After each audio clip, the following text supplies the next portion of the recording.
I got gold bricks, slug up your whole clique. BUD and cash spitting that dope shit. Seattle Go. Mr. Junior, it's a special video for you, man. I just want to show you how to tighten these things, these grills when they're loose like that. Since you have a eight piece, you can always get you a little tweezer like this. It'll be easier for when you're doing the back teeth right up in here. But generally what you want to do is you just want to get these end teeth tight.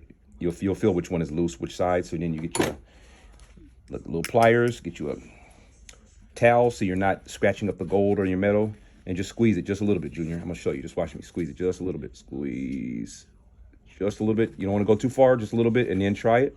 Squeeze it just a little bit, and then when you put it back on the rock, you'll notice it'll be tighter going on the rock too. See that? Now it's not moving. That'll fit. Before it was, it was easier for it to come off. Now I have to get a tool to get it to come off. That easy. All right, thanks, Junior, for asking, man. I appreciate you for supporting always, brother. Have a blessed week. I got gold bricks, slug up your whole clique. BUD and cash spitting that dope shit. Seattle Gold Grills tighter than roach clips. Send you a mo kit, send you a mo kit. I got gold bricks, slug up your whole